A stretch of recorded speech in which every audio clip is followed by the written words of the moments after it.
ভগৱান এই ঘামৰ মূল্য কোনদিনাখন পাৰোঁ নাজানো এই ঘামৰ মূল্য কোনদিনাখন পাওঁ নাজানো যিমান পাৰোঁ মুঠতে চেষ্টা কৰি আছোঁ কষ্ট কৰি আছোঁ বহুত বেছি গৰম ৰ'দ দিছে তথাপিও এতিয়া সময় হৈছে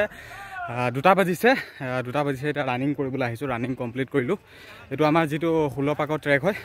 সেই ট্ৰেকটোতে দৌৰিছোঁ যথেষ্ট গৰম বাকী ঘামিছোঁ এটা কথা হ'ল আপোনালোকে প্ৰেক্টিছ কৰি থাকক কোনোবাই কিবা কৈছে নকৈছে সেইবিলাক কথা বাদ দিয়ক মুঠতে প্ৰেক্টিছ পূৰা কণ্টিনিউ ৰাখি থাকক বেলেগৰ সেই হেটাৰ্ছবোৰৰ কথা একেবাৰে মন নিদিব কোনোবাই কিবা কৈছে নকৈছে কোনোবাই বেয়া পায় ভাল পায় সেইবিলাকৰ কথা একেবাৰে মন নিদিব আজিৰ তাৰিখত চাকৰি এটা পোৱাটো কোনে বিচাৰে কোনেও নিবিচাৰে কেৱল অনলি ঘৰৰ তোমালোকৰ মা দেউতা সম্পৰ্কীয় মানুহখিনি বাহিৰে 2-এজনৰ বাহিৰে তুমি সফল হোৱাটো কেতিয়াও কোনেও নিবিচাৰে গতিকে নিজকে পূৰা ট্ৰাই কৰা পূৰা ফুল কনফিডেন্সত চেষ্টা কৰা যাতে এইবাৰ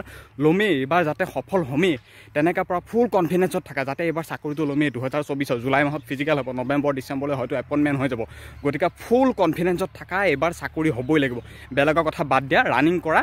যিমানখিনি প্ৰিপেয়াৰেশ্যন কৰিব লগা থাকে প্ৰিপেয়াৰেশ্যনত মন দিয়া মুঠতে বেলেগৰ কথা একেবাৰে মনেই নিদিবা আজি তাৰিখত মোকো চাকৰি হোৱাটো কোনেও নিবিচাৰে কেৱল ঘৰখনৰ মানুহৰ বাহিৰে বাকী অন্যান্য যিমানখিনি সম্পৰ্কীয় হওক বা বাকী বেলেগ যোনবিলাক ফ্ৰেণ্ডছ থাকে সেইসকলেও নিবিচাৰে চাকৰি হোৱাটো কিন্তু ঘৰৰ মা দেউতা বা সম্পৰ্কীয় যিমানখিনি বা দাদা আছে তেওঁলোকৰ বাহিৰে বাকী কোনো এজনে নিবিচাৰে যে চাকৰিটো তোৰ হওক গতিকে বেলেগৰ কথা বাদ দিয়া ময়ো বাদ দিছোঁ নিজৰ কাম কৰি যোৱা বাকী ছাকচেছ পিছৰ কথা কিন্তু নিজৰ যিখিনি কাম কৰিব লগা থাকে সেই কামখিনি পূৰা ফুল কনফিডেন্সত একদম কৰি থাকা চাবা তুমি এবাৰ সফল হ'বাই 2024ত এবাৰ তুমি অসম পুলিচৰ পোছাকযোৰ পিন্ধিব পাবাই একদম চিয়'ৰ 100%। আকৌ কৈছোঁ পূৰা ফুল কনফিডেন্সত থাকা মুঠতে প্ৰিপেয়াৰেশ্যন পূৰা একদম চলাই থাকা এতিয়া মই আছোঁ বৰ্তমান ফিল্ডত প্ৰেক্টিছ কৰিলোঁ ঘাম বহুত ওলাইছোঁ কথাখিনি কৈছোঁ নিজৰ মনৰ কথা কৈছোঁ ইয়াত কোনো লোকঝাক ৰখা নাই যিমান পাৰোঁ মুঠতে চেষ্টা কৰিছোঁ আপোনালোকে চেষ্টা কৰক সকলোৱে চেষ্টা কৰক দেখিছে ফিল্ডত এইবিলাক ল'ৰা ছোৱালী আছে ইয়াত 2-এজনে প্ৰেক্টিছ কৰি আছে এইবিলাক দেখিছে প্ৰেক্টিছ কৰি আছে কিহৰ কাৰণে কেৱল অসম আৰক্ষীত যাবৰ কাৰণে প্ৰেক্টিছ কৰিছে গতিকে আপুনিও কৰক সকলো সফল হওক